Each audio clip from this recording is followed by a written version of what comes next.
आप सभी को प्रभु यीशु मसीह के नाम में जय मसीह की। मैं आप सभी का डिसाइपल चर्च तिगड़ी की ऑनलाइन आराधना में स्वागत करता हूं। हमारे जीवन में जो परमेश्वर का अनुग्रह है, इसलिए हम सभी लोग इस आराधना के द्वारा परमेश्वर को धन्यवाद देंगे कि परमेश्वर ने हमें इस आराधना का मौका दिया, ताकि हम सभी लोग अपने अपने स्थानों से मिलकर इस टेक्नोलॉजी के द्वारा, इस यंत्रों के द्वारा परमेश्वर की आराधना और महिमा करें। हम आराधना में जाने से पहले एक वचन पढ़ेंगे। उस वचन में इस प्रकार से लिखा है, यहोवा सारी विपत्ति से तेरी रक्षा करेगा, वह तेरे प्राण की रक्षा करेगा। इस वचन में हम देख सकते हैं कि इस संसार में, इस भारतवर्ष में कई प्रकार की बीमारियां हैं। हम अच्छे से जानते हैं कोरोना वायरस है, लेकिन वचन हमारा, परमेश्वर का वचन कहता है, यहोवा सभी बीमारियों से, सभी विपत्तियों से हमारी रक्षा करेगा और वह तेरे प्राण की रक्षा करते हुए तुझे संभाल लेगा। तो इस वचन के द्वारा कि क्योंकि परमेश्वर हमारी रक्षा करेगा, हमें संभाल लेगा, हम परमेश्वर को धन्यवाद देंगे। और वचन में क्या लिखा है, जब लोगों ने दाऊद से कहा, आओ हम यहोवा के भवन को चलें, तब वो आनंदित और मगन हुआ कि हम आज के दिन परमेश्वर के नाम की महिमा और बड़ाई करेंगे। आइए मैं आराधना की शुरुआत के लिए प्रार्थना करूंगा। हमारे प्रिय सर्व सामर्थ्य खुदावंद मसीह राजा जी, हम आपका धन्यवाद देना चाहते हैं आपके अनुग्रह, आपकी आशीष के लिए जो आपने हमारे जीवनों में दिया है। पिताजी, हम जो आपकी उपस्थिति में प्रभु जी इस ऑनलाइन सहायता से पिता परमेश्वर जी, हम जो आपकी महिमा, आपकी आराधना करने जा रहे हैं प्रभु जी, आप हमारी सहायता और मदद कीजिए, अनुग्रह दीजिए प्रभु जी। अच्छे से हम आपको धन्यवाद देने पाएँ, आपके नाम की महिमा करने पाएँ, बड़ाई करने पाएँ प्रभु जी। अपने अपने घरों पर रहते हुए भी अपने मंदिर को प्रभु जी जो आपने हमें बना दिया है, आपकी ओर लगाने पाएँ, आपकी महिमा बड़ाई कर सकें। जितने लोग इस आराधना में जुड़ते हैं प्रभु जी, आप उन सभी पर अनुग्रह दीजिए, आशीष दीजिए प्रभु जी। और आज की आराधना के द्वारा आपके नाम की महिमा हो और आपके नाम की बड़ाई हो। मेरे प्रिय पिता परमेश्वर राजा जी, हम इस आराधना में गाते हैं, बजाते हैं प्रभु जी, और भी आपका वचन सुनते हैं प्रभु जी, और भी कई कार्यक्रम करते हैं पिताजी। उन सभी कार्यक्रमों में आप आशीष दीजिए, अनुग्रह दीजिए, ताकि हमारे जीवन से आपकी महिमा और बड़ाई हो प्रभु जी। हर एक बातों के लिए मैं आपका धन्यवाद देता हूँ, प्रभु यीशु जी के नाम से प्रार्थना करता हूँ, आमीन। अभी आराधना का समय है, इसलिए मैं चाहूँगा कि हमारे चर्च का प्रेज एंड वर्शिप टीम आकर हमारी आराधना में अगुवाई करें। आइए हम सभी लोग एक गीत निकालेंगे। हम गीत नंबर निकालेंगे 170। इस गीत में बताया गया है, प्रभु का धन्यवाद करूँगा और उसकी संगति में सदा रहूँगा, साथ चलूँगा, मैं जय जरूर पाऊँगा। आइए हम इस गीत को गाकर परमेश्वर के नाम की महिमा करें और बड़ाई करें। हम सभी लोग अपने अपने स्थान से इस गीत को निकालेंगे। गीत नंबर 170 है। इस गीत के द्वारा हम परमेश्वर के नाम की महिमा करेंगे, परमेश्वर के नाम की बड़ाई करेंगे, परमेश्वर का नाम ऊंचा करेंगे। आइए हम सभी लोग अपनी मनों को तैयार करते हुए आराधना में जाएंगे। प्रभु का धन्यवाद करूंगा, उसकी संगति में सदा रहूंगा, साथ चलूंगा, मैं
हम परमेश्वर की महिमा के लिए एक और गीत गाएंगे। हम सभी लोग गीत नंबर निकालेंगे 101 गीत नंबर गाकर हम परमेश्वर के नाम की महिमा और बड़ाई करेंगे। यह गीत बताता है, मुक्ति दिलाए यीशु नाम, शांति दिलाए यीशु नाम। यीशु ही के नाम से हम लोग मुक्ति को प्राप्त करते हैं। यीशु ही के नाम से हम लोग शांति को प्राप्त करते हैं। और हम सभी लोग यीशु मसीह के नाम की जय जयकार करेंगे, यीशु मसीह के नाम की प्रशंसा और बड़ाई करेंगे। आइए हम इस गीत को भी परमेश्वर के नाम की महिमा और बड़ाई के लिए गाएं। मुक्ति दिलाए यीशु नाम, शांति दिलाए यीशु नाम। बोलो मुक्ति दिलाए यीशु नाम, शांति दिलाए यीशु नाम।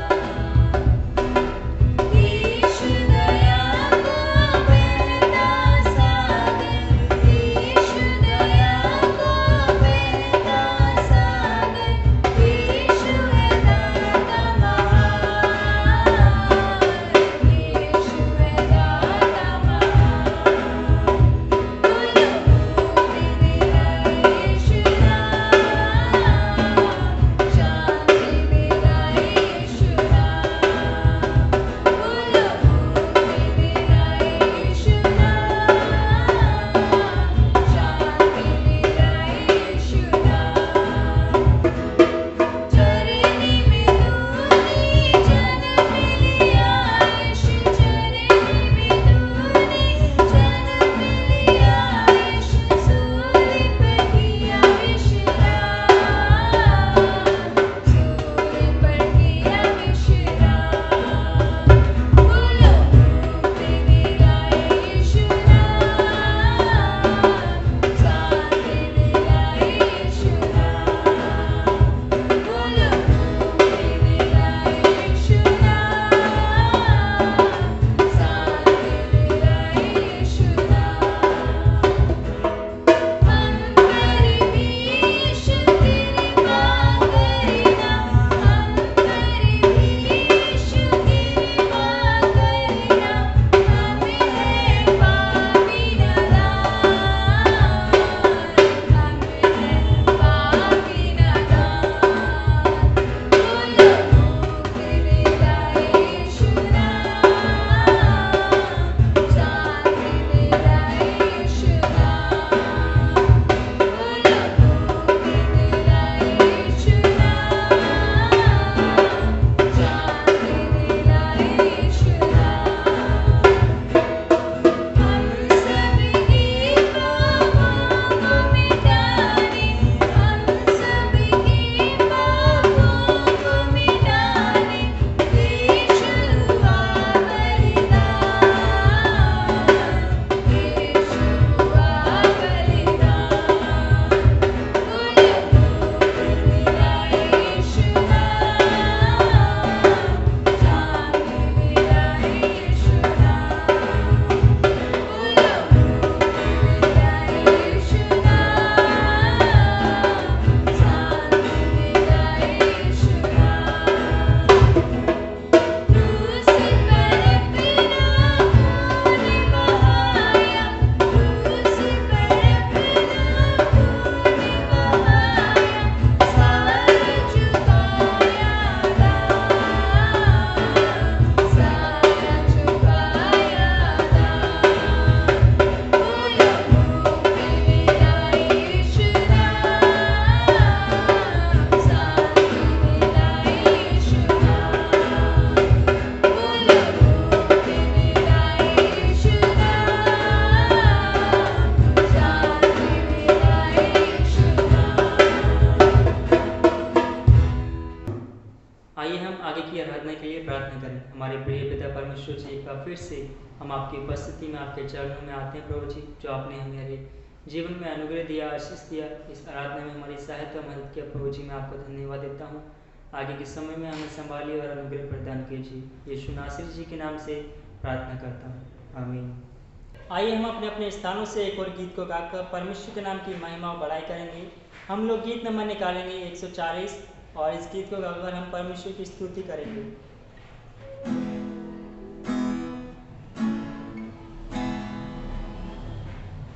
मेरा एक मित्र यीशु, वो मेरा सब कुछ है, लाखों में वो मेरा एक ही प्रिय है।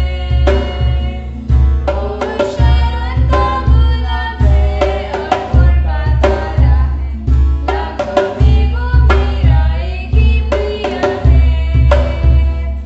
उसके दुख से मुझको शांति और आनंद मिलता है, उसका क्रूस मुझको चंगा करता है। वो शरण का गुलाब है और भोर का तारा है, लाखों में वो मेरा एक ही प्रिय है। मेरा सारा बोझ उठाया, मुझ चंगा कर दिया, पापों को वो मेरे से किया है। जब अकेला था भटकता, सबने छोड़ दिया, यीशु मेरा प्यारा मित्र बन गया। उसके दुख से मुझको शांति और आनंद मिलता है, उसका क्रूस मुझको चंगा करता है। वो शरण का गुलाब है और भोर का तारा है, लाखों में वो मेरा एक ही प्रिय है। अपने जीवन भर उसी की महिमा करूँगा, हाथ उठाकर उसकी स्तुति करूँगा। यीशु के लिए जीऊँगा और उसमें मरूँगा, यीशु एक ही मात्र मेरी आशा है। उसके दुख से मुझको शांति और आनंद मिलता है, उसका क्रूस मुझको चंगा करता है। वो शरण का गुलाब है और भोर का तारा है, लाखों में वो मेरा एक ही प्रिय है।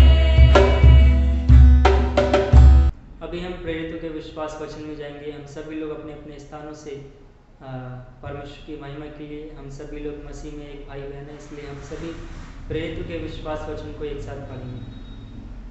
मैं विश्वास रखता हूँ सर्वसामर्थी पिता परमेश्वर पर, जिसने आकाश और पृथ्वी की सृष्टि की, और उसके इकलौते पुत्र हमारे प्रभु यीशु मसीह पर, कि वे पवित्र आत्मा की सामर्थ्य से देहधारी होकर कुंवारी मरियम से उत्पन्न हुआ, पैंतीस पिलातुस के राज्य में दुख उठाया, सूली पर चढ़ाया गया, मारा गया, गाड़ा गया, तीसरे दिन मृतकों में से जी उठा, आकाश पर चढ़ गया और सर्वसमर्थी परमेश्वर के दाहिने हाथ बैठा है, जहाँ से वह जीवितों और मृतकों का न्याय करने को आएगा। मैं विश्वास रखता हूँ पवित्र आत्मा पर, विश्वासियों की मंडली पर, संतों की संगति पर, पापों की क्षमा, देह के जी उठने और अनंत जीवन पर। आमीन। आइए अभी हम भजन संहिता में जाएंगे। हम सभी को जय मसीह की। मैं भजन संहिता 23 पढ़ रहा हूँ। यहोवा मेरा चरवाहा है, मुझे कुछ घटी नहीं होगी।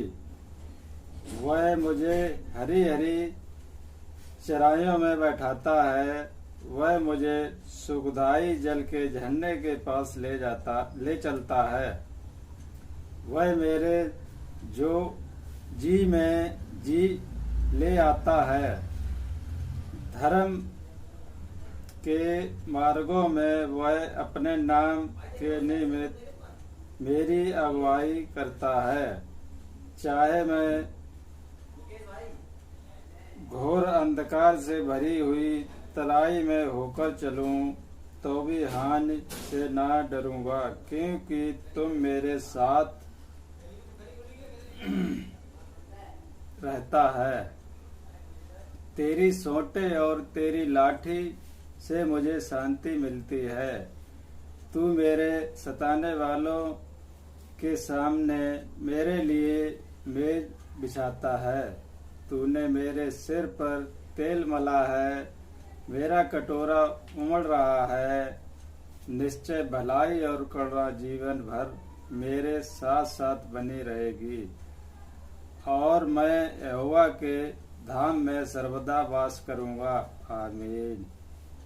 अभी खास प्रार्थना का समय है, इसलिए मैं आप सभी को खास प्रार्थना विषय बताऊंगा। हम प्रार्थना करेंगे हमारी संस्था DMST के लिए। परमेश्वर हमारी संस्था को आशीष दे, अनुग्रह दे, इस कठिनाई भरे समय में अच्छे संभाले, ताकि हमारी संस्था के द्वारा परमेश्वर के नाम की महिमा हो और बड़ाई हो। और हम प्रार्थना करेंगे हमारे पास्टर ली के लिए, पास्टर गुरु के लिए, पास्टर रू के लिए, परमेश्वर इनके जीवनों में भी आशीष दे, अनुग्रह दे, ये भी अच्छे से सेवकाई करके परमेश्वर को धन्यवाद देने पाएँ, परमेश्वर के नाम की महिमा कर सकें। और भी हम प्रार्थना करेंगे हमारे डिसाइपल चर्च तिगड़ी के सभी मसीह भाई बहनों के लिए, सभी लोगों के लिए प्रभु जी उनके जीवनों में भी आशीष दे, अनुग्रह दे, उन्हें अच्छी रीति से संभाले, उनके जीवन को अपने प्रेम से भर दे। और हम प्रार्थना करेंगे इस कोरोना वायरस के लिए भी परमेश्वर अनुग्रह दे हमारे जीवनों में, ताकि हम इस कोरोना वायरस से बच नहीं पाएँ और परमेश्वर के नाम की महिमा कर सकें, भलाई कर सकें। और हम पास्टर बहने के लिए और उनके संपूर्ण परिवार के लिए भी प्रार्थना में याद करेंगे। इन सभी प्रार्थना विषयों के लिए हमारे डिकोनेस आंचल जी प्रार्थना में अगुवाई करेंगे। आइए हम प्रार्थना करते हैं। हालेलुया, धन्यवाद मेरे महान सामर्थ्य परमेश्वर प्रभु, मैं आपका धन्यवाद देती हूँ प्रभु जी, सुंदर समय के लिए पिता परमेश्वर, आज के दिन के लिए खुदावन प्रभु मैं आपका धन्यवाद देती हूँ प्रभु, तेरी दया से पिता परमेश्वर, जो हम पिता परमेश्वर ऑनलाइन जो पिता संगति करते हैं, तेरी महिमा करते मेरे प्रार्थना प्रभु जी। और पिता परमेश्वर प्रभु, इसमें और भी आशीष आप अनुग्रह और दया कीजिए प्रभु जी। खास तौर से प्रभु जी मैं विनती करती हूँ तिगड़ी चर्च के लिए प्रभु जी, उसमें हर एक बिलीवर्स के लिए मेरे पिता परमेश्वर प्रभु जी, सभी पे प्रभु तेरी दया तेरे अनुग्रह को मैं चाहती हूँ मेरे खुदावन प्रभु जी। खास तौर से मेरे पिता परमेश्वर हर एक बहन भाई को पिता परमेश्वर आप अनुग्रह और दया कीजिए प्रभु जी। जो पिता परमेश्वर कोरोना वायरस की वजह से प्रभु जी जो तेरे भवन में प्रभु जी नहीं आ सकते हैं प्रभु मेरे खुदावन, लेकिन जहाँ जहाँ प्रभु जी अपने घरों में बैठ के प्रभु जी प्रार्थना करते हैं प्रभु, आराधना करते हैं प्रभु जी, हर एक पे दया अनुग्रह कीजिए प्रभु जी। तेरा पवित्र आत्मा उपस्थित होने के लिए प्रभु मैं आपसे प्रार्थना और विनती करती हूँ प्रभु जी। हर एक को प्रभु जी आत्मिक जीवन में बने रहने के लिए प्रभु जी आप अनुग्रह और दया कर दीजिए मेरे पिता परमेश्वर प्रभु। खास तौर से प्रभु जी मैं विनती करती हूँ पिता परमेश्वर डीएमएसटी के लिए मेरे खुदावन, उसके अंतर्गत में प्रभु जितने भी पासवान आते हैं प्रभु जी, उन सभी को पिता परमेश्वर मैं आपके हाथों में सौंप देती हूँ। सभी पे तेरी दया तेरे अनुग्रह को मैं चाहती हूँ मेरे खुदावन प्रभु जी। पिता परमेश्वर इस समय मेरे पिता परमेश्वर हर एक को मेरे पिता परमेश्वर अपना शक्ति सामर्थ्य दीजिए प्रभु जी। जो भी पिता ऑनलाइन प्रार्थना करते हैं, आराधना करते हैं प्रभु जी, कोई भी डिस्टर्बेंस ना होने के लिए पिता परमेश्वर मैं आपसे प्रार्थना और विनती करती हूँ मेरे खुदावन प्रभु जी। पिता परमेश्वर प्रभु खास तौर से ली सर के लिए, यू सर के लिए पिता परमेश्वर जो अपने देश को गए मेरे पिता परमेश्वर प्रभु मैं विनती करती हूँ मेरे खुदावन प्रभु जी, जल्द से जल्द प्रभु जी ये कोरोना जो है पिता परमेश्वर खत्म होने के लिए पिता मैं आपसे विनती करती हूँ प्रभु, ताकि वो जल्द से जल्द प्रभु जी यहाँ पर आके प्रभु जी फिर से प्रभु जो कार्य जो सेवा प्रभु जी आपने जो उनको सौंपी है प्रभु वो करने पाए, जो उन्होंने दर्शन देखा है प्रभु जी उसको पूरा करने वाले बने पिता परमेश्वर प्रभु मैं विनती करती हूँ प्रभु जी। सभी तिगड़ी चर्च वालों के लिए, डीएमएसटी के लिए प्रभु, सभी तेरे बच्चों के लिए प्रभु, तेरे संतान के लिए प्रभु, जो आने वाले हर साल में प्रभु पिता परमेश्वर एक स्वप्न को देखती है, एक दर्शन को देखती है पिता परमेश्वर। और पिता परमेश्वर जो ये कोरोना वायरस की वजह से जो प्रभु जी संगति और सेवाएं प्रभु जी रुकी हुई है मेरे खुदावन प्रभु पिता परमेश्वर, ओ पिता उनके दर्शन भी प्रभु रुके हुए मेरे परमेश्वर प्रभु। तेरी इच्छा है तो इस कोरोना वायरस को प्रभु जल्द से जल्द खत्म होने के लिए पिता मैं आपसे प्रार्थना विनती करती हूँ, ताकि जो भी दर्शन प्रभु तेरे बच्चों ने देखे हैं प्रभु इस साल के वो पूरे करने वाले बन सके मेरे खुदावन प्रभु। खास प्रार्थना मैं बैनी सर के लिए करती हूँ, उनके फैमिली के लिए पिता परमेश्वर, ओ पिता परमेश्वर उनको तेरे हाथों में सौंपती हूँ मेरे खुदावन प्रभु जी। जो पिता परमेश्वर बीते समय में प्रभु जी आपने चंगाई दी है मेरे परमेश्वर, उस परिवार को पिता परमेश्वर आपने दया अनुग्रह की प्रभु, उसके लिए लाखों लाखों धन्यवाद देते हैं। आने वाले समय में प्रभु जी पिता परमेश्वर और भी स्वस्थ हो के मेरे पिता परमेश्वर तेरी महिमा करने वाले बने प्रभु, तेरी सेवा करने वाले बने। और भी पिता परमेश्वर आप दया कीजिए, अनुग्रह कीजिए प्रभु। सारी बातों को पिता आपके हाथों में सौंपती हूँ मेरे पिता परमेश्वर, और इस प्रार्थना को प्रभु मैं अपने उद्धारकर्ता मृतकों में से जी उठे प्रभु यीशु मसीह के नाम से मांगती हूँ, आमीन। अभी वचन का समय हो चुका है, इसलिए हम सभी लोग अपने अपने मनों को तैयार करेंगे और अपने अपने जीवनों को परमेश्वर के हाथों में सौंप देंगे कि किस प्रकार से परमेश्वर हमें आज के द्वारा अपना आत्मिक जीवन भोजन खिलाना चाहता है। तो मैं डिकोन राजकुमार जी से आग्रह करता हूँ कि वे आकर हमारे समक्ष में वचन दें। सभी को जय मसीह की। आज का वचन है रोमियो उसका 1 अध्याय उसका 17, क्योंकि उसमें परमेश्वर की धार्मिकता विश्वास से और विश्वास के लिए प्रकट होती है, जैसा लिखा है विश्वास से धर्मी जन जीवित रहेगा। आमीन। छोटी सी प्रार्थना करूंगा। हालेलुया। धन्यवाद स्वर्गीय पिता परमेश्वर, आपका धन्यवाद देते हैं तेरी दया और तेरे अनुग्रह के लिए। परमेश्वर तेरे आज के वचन को तेरे हाथ में सौंपता हूँ प्रभु, तेरी जो बुलाहट है हम सभी भाई बहनों के लिए परमेश्वर तेरे सम्मुख सभी को सौंप देता हूँ प्रभु जी। तू दया कर, अनुग्रह कर, तेरे वचन के द्वारा परमेश्वर हमारे जीवन में विश्वास का आत्मा आने पाए परमेश्वर, ताकि परमेश्वर हम तेरे वचन के द्वारा तेरी महिमा करने पाए। प्रभु आप सहायता करना और मदद करना। जितने भी सुनते हैं परमेश्वर हर एक के जीवन में तेरा अनुग्रह चाहते हैं। यीशु मसीह के नाम से प्रार्थना मांग लेते हैं, आमीन। तो आज का जो वचन है, क्योंकि उसमें परमेश्वर की धार्मिकता विश्वास से और विश्वास के लिए प्रकट होती है। जैसा लिखा है, विश्वास से धर्मी जन जीवित रहेगा। ये पौलुस ने रोमियो की पत्री को पत्र लिखा है। क्यों लिखा है? क्योंकि यहाँ पर इन्होंने एक कलीसिया स्थापित कर दी। कलीसिया स्थापित कर दी, पर उनका विश्वास का जीवन भी जैसे जैसे बढ़ता था वैसे वैसे वहाँ पर वाद विवाद भी बढ़ता था। आज का जैसे कि वचन है, विश्वास से धर्मी जन जीवित रहेगा। तो पौलुस भी यहाँ पर ये जो पत्री लिख रहा है, तो उसका भी क्या मत है कि विश्वास से सदा यहूदी लोग जो यीशु का इनकार करते थे, यहूदी जो यीशु का इनकार करते थे, वे सदा इनकार नहीं करेंगे। मतलब वो निरंतर उनके बीच में जो परमेश्वर के वचन को पहुंचाना चाह रहा था। सबसे पहले इसमें पहले अध्याय में 2-3 गलतियां हैं जो यहूदी लोगों की निरंतर उनके बीच में जब पौलुस प्रीचिंग कर रहा है, उनको समझा रहा है, यानी कि तो उसका उद्देश्य क्या है कि इसके द्वारा वो ये जान ले कि मसीह ही यीशु है, मसीह ही उद्धार करता है, मसीह ही जीवित परमेश्वर है, ऐसा वो जान ले। तो उनको समझाने के लिए सबसे पहले मनुष्य के पाप को वो उजागर कर रहा है। जैसे कि रोमियो 1:23 में ऐसे लिखा हुआ है, और अविनाशी परमेश्वर की महिमा को नाशवान मनुष्य और पक्षियों और चौपायों और रेंगने वाले जंतुओं की मूर्त की समानता में बदल डाला।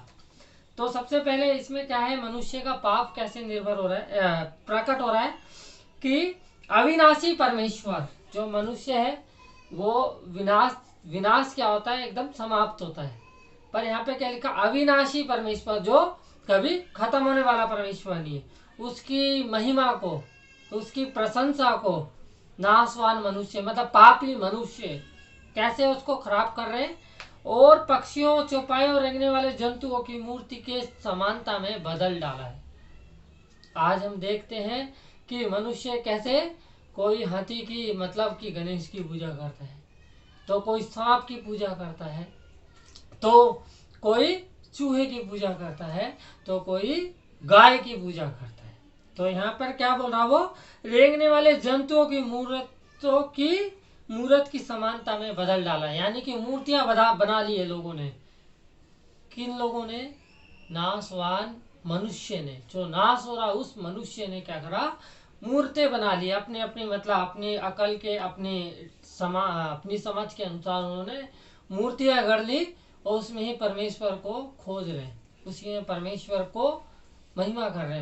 वो ये नहीं पता कि अविनाशी परमेश्वर मतलब जो कभी समाप्त होने वाला परमेश्वर नहीं, वो इन मूर्तों में नहीं रहता। और भी हम देखेंगे 1:28 में लिखा हुआ है, जब उन्होंने परमेश्वर को ना पहचाना, किन्होंने? यहूदी लोगों ने परमेश्वर को नहीं पहचाना, यहूदी इजरायली लोगों ने परमेश्वर को ना पहचाना, तो परमेश्वर ने भी उनके निर्मित उनके निकम्मेपन पर उनको छोड़ दिया, यानी उनके जीवन में उनके पाप में उनको छोड़ दिया। किन लोगों को छोड़ दिया? जो मसीह यीशु पे विश्वास नहीं लेकर आए थे, जो मसीह यीशु पे ईमान नहीं लेकर आए थे। क्यों छोड़ दिया? कि वो अपनी रीति से अपने अपने काम करते रहे। उनके काम क्या थे? हम देखते हैं कि उनके काम क्या थे। उनके काम थे अधर्म, दुष्टता, लोभ, भेदभाव, हत्या, झगड़े, छल, ईर्ष्या से भर जाना, चुगलखोरी करना, अनेक तरह के उनके काम थे। इस काम के प्रति ये पाप कर रहे थे, तो परमेश्वर ने भी इनके निकम्मेपन पर छोड़ दिया। तो यहाँ पर हम क्या देखते हैं कि उन्होंने क्या करा था, अपने परमेश्वर ने उन्होंने परमेश्वर को नहीं पहचाना, तो परमेश्वर ने भी उनके निकम्मे हाल पर छोड़ दिया। एक्चुअली परमेश्वर चाहता है कि हम धर्मी बने क्योंकि वह पवित्र है। ये मन जो यहूदी लोग थे ये इन पापों में घिरे हुए थे, पर पौलुस यहाँ पर परमेश्वर का प्रीचिंग करके ये बताना चाहता है कि यहूदी लोग जो हैं वे नाश ना हो। वहाँ के लोग यहूदी लोग और अन्य जाति लोग जो परमेश्वर को नहीं मानते, यहूदी लोग व्यवस्था को मानते थे और अन्य जाति लोग जो किसी को भी नहीं मानते, तो ये लोग नाश ना हो। इसके कारण पौलुस यहाँ पर समझाना चाह रहे हैं। तो हम एक और पढ़ेंगे, उसमें लिखा हुआ है रोमियो 1:32 में, वह तो परमेश्वर की विधि जानते हैं कि ऐसे ऐसे काम करने वाले मृत्यु के दंड के योग्य है, तो भी वह आप ही ऐसे काम करते हैं, वरन करने वालों से प्रसन्न भी होते हैं। यानी कि यहूदी लोगों को डायरेक्ट वो बोल रहा है, वह तो परमेश्वर की विधि को जानते हैं, यानी कि इस वचनों को जानते हैं, यानी कि ये बाइबल के बारे में जानते हैं, फिर भी क्या करते हैं, ऐसे ऐसे काम करने वाले दंड के योग्य है। जानते हुए भी कि अगर हम मसीह पे विश्वास नहीं करेंगे, जो परमेश्वर ने मसीहा भेजा उस पे विश्वास नहीं करेंगे, हम क्या होंगे, मृत्यु के दंड के भोगी होंगे। वो क्या कर रहे हैं, वो ऐसे लोगों से प्रसन्न हो रहे हैं जो अनुचित काम मतलब गलत काम करने में सहभागी हो रहे हैं। पर पौलुस ऐसे लोगों के लिए बताना चाह रहा है क्योंकि उसमें परमेश्वर की धार्मिकता विश्वास से और विश्वास के लिए प्रकट होती है। जैसे लिखा है, विश्वास से धर्मी जन जीवित रहेगा। ये धर्मी जन जीवित रहेगा, ये क्या है? सबसे पहले हमने पाप के विषय में बता दिया, अब सेकंड हम थोड़ा धर्मी जन के विषय में बताएंगे। धर्मी जन कौन होता है? बाइबल में से एक है अब्राहम। अब्राहम के विषय में हम सभी जने जानते हैं, जिस भाई बहन ने भी बाइबल पढ़ी है। अब्राहम क्या था कि वो लगभग 100 साल का हो चुका था, उसकी पत्नी 99 साल की हो गई थी। उनको परमेश्वर की जो वाचा थी, मतलब परमेश्वर का जो प्रॉमिस था, कमिटमेंट था, उसके अनुसार उनको एक पुत्र उत्पन्न हुआ। पर जब उसको पुत्र उत्पन्न हो गया तो परमेश्वर ने बोला कि इसको बलि चढ़ा दे। तो जब वह बलि चढ़ाने के लिए गया तो क्या हुआ कि वो निसंकोच अपने बेटे को, जो उसको लगभग 100 साल की उम्र में हुआ था, तो वह उसको कहाँ ले गया, मोरा पहाड़ पर ले गया और उसको बलि चढ़ाने के लिए बिल्कुल तैयार हो गया। जब वह अपने बेटे पे पुत्र पर हाथ बढ़ा रहा था, उस समय पे स्वर्गदूत ने उसको रोक दिया। ये परमेश्वर की नजर में, मतलब परमेश्वर ने जो उसको बोला और वो वैसा वैसा करता रहा, ये परमेश्वर की नजर में धार्मिकता गिना जाता है। दूसरा उदाहरण भी देंगे हम अय्यूब से। अय्यूब के विषय में हम सभी जने जानते हैं। अय्यूब क्या था, एक परमेश्वर की नजर में एक धर्मी व्यक्ति था, पर परमेश्वर ने शैतान को अलाउ किया उसकी परीक्षा के लिए। जब परीक्षा के लिए अलाउ किया तो उसका सबसे पहले परिवार समाप्त करा, उसके साम्राज्य को, उसकी धन दौलत को, उसके जानवर को, सबको समाप्त कर दिया। यहाँ तक समाप्त कर दिया कि उसके शरीर में फफोले पड़ गए, उसकी पत्नी भी उसको छोड़ के जाने लगी। यहाँ तक कि वो जब एक करवट से दूसरी करवट बदलता था तो उसके फोड़े फुंसी सारे इतने में तो दर्द होता था। देखते हैं भाइयों और बहनों, हमारे एक छोटी सी फुंसी हो जाती है, अगर हम उस पर टच करते तो कितना दर्द होता। तो उसके पूरे शरीर पे फफोले पड़ गए थे। तो ऐसे फफोलों में भी वो क्या कह रहा था कि मैं नंगे से आया था, नंगा ही लौट जाऊंगा। मैं खाली हाथ आया था और क्या लेके जाऊंगा। परमेश्वर ने दिया और परमेश्वर ने ही ले लिया। ये परमेश्वर की नजर में धर्म गिना गया। और धार्मिकता क्या है कि इसमें लिखा, क्योंकि उसमें परमेश्वर की धार्मिकता विश्वास से और विश्वास के लिए प्रकट होती है। जैसे लिखा, विश्वास से धर्मी जन जीवित रहेगा। देखो, अब्राहम ने, परमेश्वर ने उसको 100 साल में पुत्र दिया इसहाक, पर परमेश्वर ने उसको वो मांग लिया। वो बिल्कुल भी नहीं संकोच नहीं करा उसने कि ये पुत्र मेरा मर जाएगा तो परमेश्वर ने जो मेरे से वाचा बांधी है कि मैं तेरे से बड़ा वंश बनाऊंगा, वो कैसे बनेगा बड़ा वंश। पर वो धार्मिकता को पूरा कर रहा था, अपने पुत्र को जो परमेश्वर ने उससे वाचा बांधी थी उसको पूरा करने के लिए धार्मिकता को पूरा कर रहा था।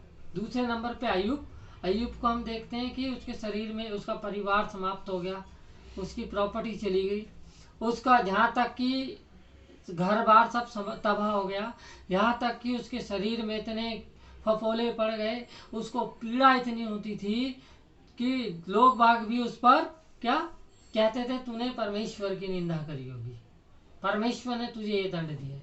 पर वो कभी भी परमेश्वर के प्रति नहीं कुरुक रहा।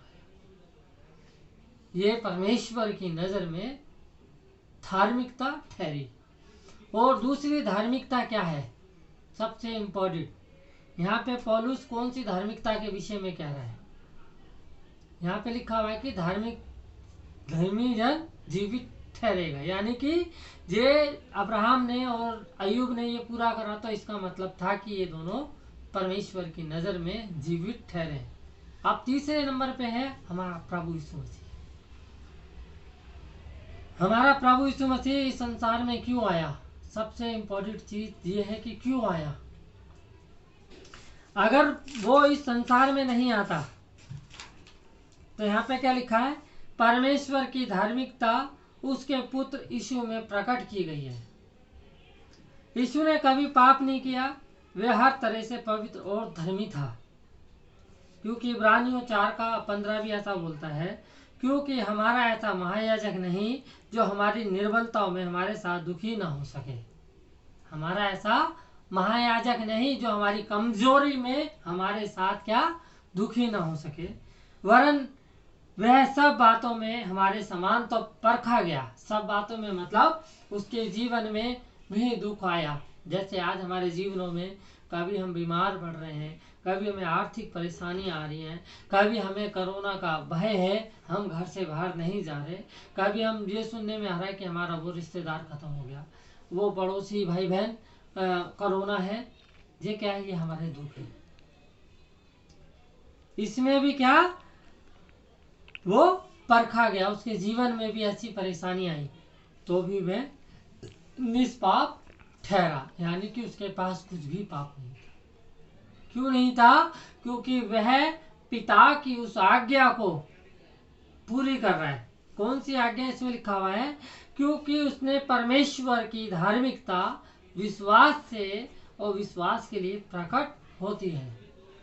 उसकी धार्मिकता क्या थी, आगे ये लिखा हुआ है 16 में, क्योंकि मैं सुसमाचार से नहीं लज्जाता, इसलिए कि हर एक विश्वास करने वाले के लिए, पहले तो यहूदी फिर यूनानी के लिए उद्धार के निर्मित परमेश्वर की सामर्थ्य है। आज हम देखते हैं कि यीशु मसीह इस संसार में क्यों आया था। यीशु मसीह संसार में इसलिए आया था कि हमारे पापों को वो अपने ऊपर ले ले। अगर हम ऐसा विश्वास करते हैं कि वी आर ए सिनर, हम पापी हैं और हमने पाप किया है और हम इस पाप के कारण हमें मरना था, क्योंकि जब हम बाइबल में पढ़ते हैं तो पाप की मजदूरी तो मृत्यु है।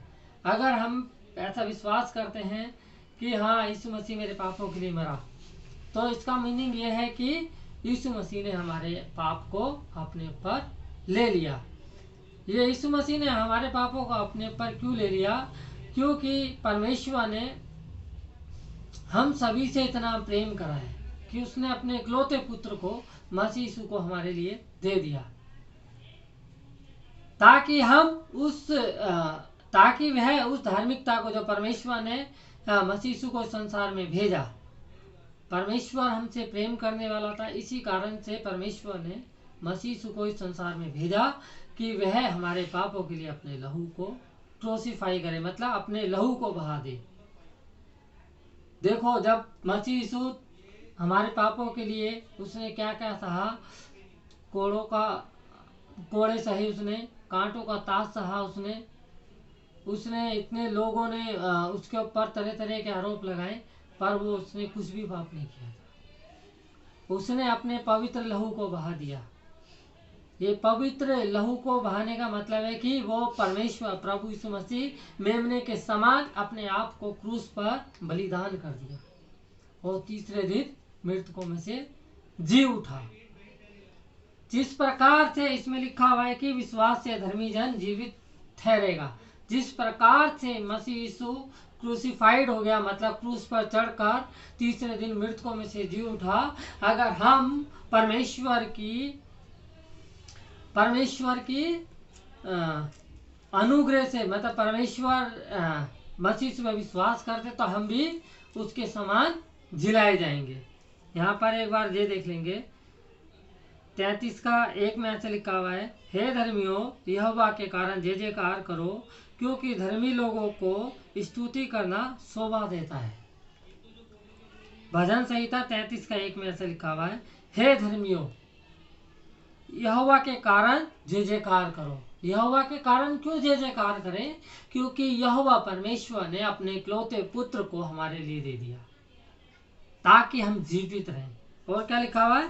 क्योंकि धर्मी लोगों को स्तुति करना शोभा देता है। धर्मी लोगों को स्तुति करना क्यों शोभा देता है? क्योंकि विश्वास से धर्मी जन जीवित रहेगा। हम भी विश्वास के द्वारा उस धार्मिकता में सहभागी हो सकते हैं। हमें स्वाभाविक तौर पे कोई धार्मिकता नहीं पाई गई। हम देखते हैं कि हम अपने स्वभाव से, हमारे चाल चलन से, हमारे अंदर कोई भी धार्मिकता नहीं है। जो हमारे अंदर जो धार्मिकता वो कैसे है? वो विश्वास के द्वारा है। क्योंकि रोमियो 3 का 10 में और 3 का 20 में ऐसा लिखा हुआ है, क्योंकि व्यवस्था के कामों से कोई प्राणी उसके सामने धर्मी ना ठहरेगा। माता यीशु के सामने कोई भी व्यक्ति अपने कामों से या व्यवस्था के कामों से धर्मी नहीं ठहरेगा, इसलिए कि व्यवस्था के द्वारा पाप की पहचान होती है। व्यवस्था मतलब इस वचन के द्वारा हमारे पाप की, संपूर्ण हमारे पापों की पहचान हो जाती है कि हम पापी मनुष्य हैं। लेकिन विश्वास के द्वारा हम, विश्वास क्या है कि परमेश्वर मतलब मसीह की धार्मिकता को प्रकट करते हैं। तो हमको क्या, अगर हम परमेश्वर की धार्मिकता मतलब मसीह से विश्वास करते हैं, इसके द्वारा हम धार्मिकता को प्राप्त कर सकते हैं। क्यों? क्योंकि परमेश्वर स्वयं धर्मी है। वे स्वयं धर्मी है, तो इस कारण से हम भी धर्मी ठहरते हैं। जैसे कि वचन में स्पष्ट लिखा हुआ है कि धार्मिकता से, विश्वास की धार्मिकता से धर्मी जन जीवित रहेगा। ये जीवित रहने का क्या तात्पर्य है कि हम लोग जब अंत का समय आएगा तो हमारे जीवन में भी मृत्यु है। संभव है कि सभी जितने भी इस पृथ्वी पर रहने वाले सभी के जीवन में मृत्यु है, पर एक सहायक है। एक सहायक कौन है? मसीह यीशु, जो स्वयं धर्मी है, स्वयं निष्कलंक है, स्वयं निष्पाप है। उसने हमारे पापों को अपने ऊपर ले लिया। क्रूस पर मरने के उपरांत उस तीसरे दिन जब वो मृतकों में से जी उठा, इसी तरह हम भी उसकी धार्मिकता में जी उठेंगे। हमें परमेश्वर की धार्मिकता इसलिए प्रदान नहीं की गई कि हम उद्धार प्राप्त कर सकें। केवल इसलिए नहीं दी गई कि हम यहाँ पर परमेश्वर पर धार्मिकता इसलिए नहीं दी गई कि हम केवल सिर्फ और सिर्फ उद्धार प्राप्त करें। यह इसलिए प्रदान की गई है कि हम पृथ्वी पर धर्मी जीवन जी सकें। ये पृथ्वी पर धर्मी जीवन जीना ये बहुत इम्पोर्टेंट है। ये पृथ्वी पर धर्मी जीवन कैसे जी सकते हैं? हमें विश्वास के द्वारा पृथ्वी पर धर्मी जीवन जीना चाहिए। इसका मतलब ये है कि हम कैसे, अभी मैंने भजन संहिता 33 का 1 पढ़ा था, उसमें स्पष्ट लिखा हुआ है कि हे धर्मियों, यहोवा के कारण जय जयकार करो, क्योंकि धर्मी लोगों को स्तुति करना शोभा देता है।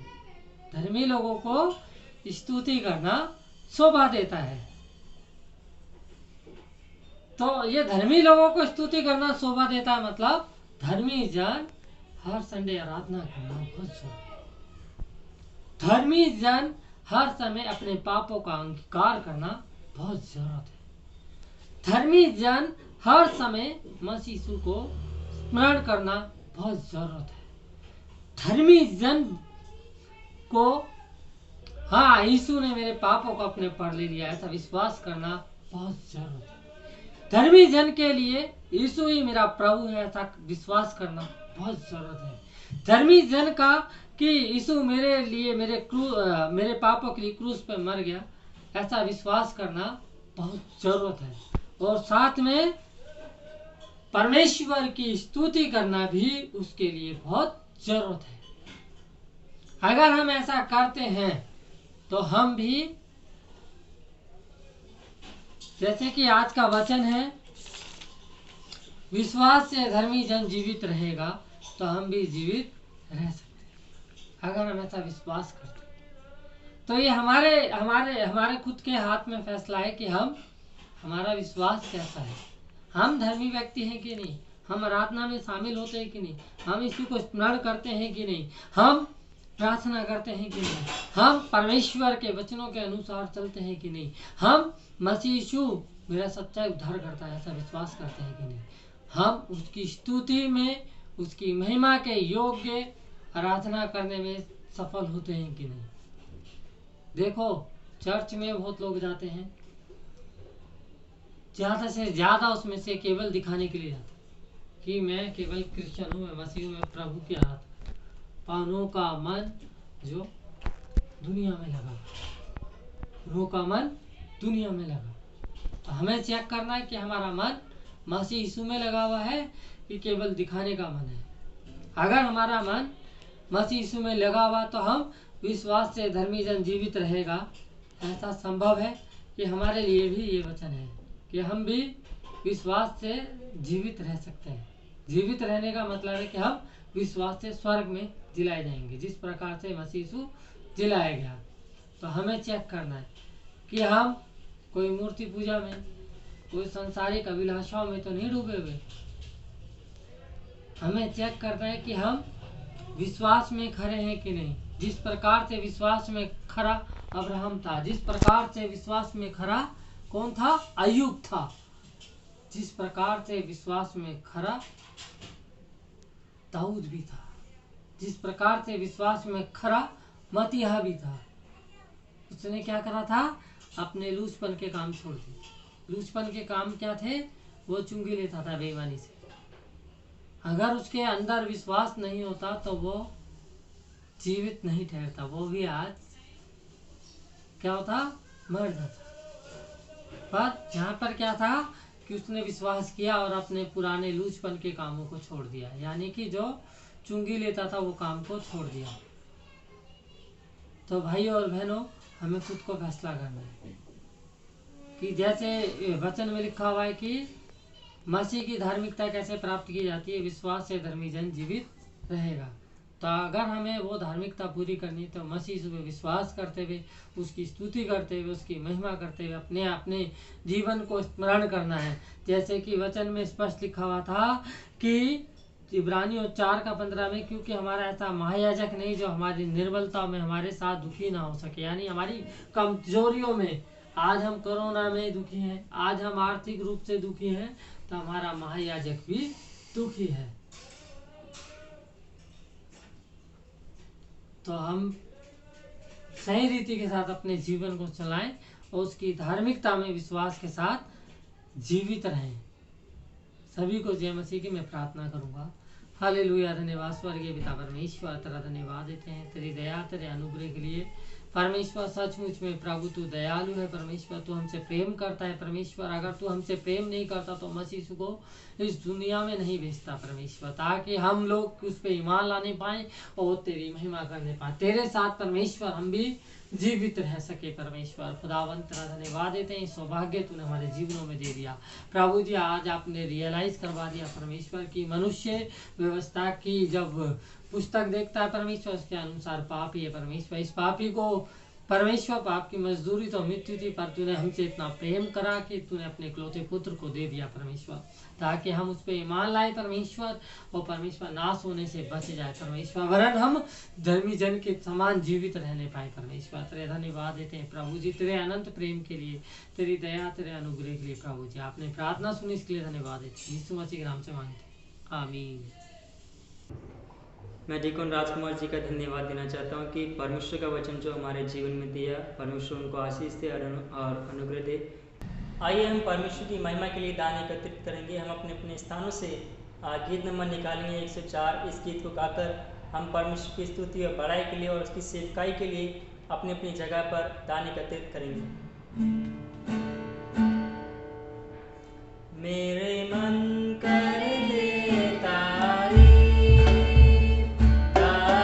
के योग्य प्रभु है, उसने किए हैं बड़े बड़े काम, उसकी हो महिमा हमसे सदा। मेरे मन कर ले तारीफ के योग्य प्रभु है, उसने किए हैं बड़े बड़े काम, उसकी हो महिमा हमसे सदा। मेरे मन कर ले तारीफ, बेटी जो तुम लाए हो, कर लो उसे तुम दान।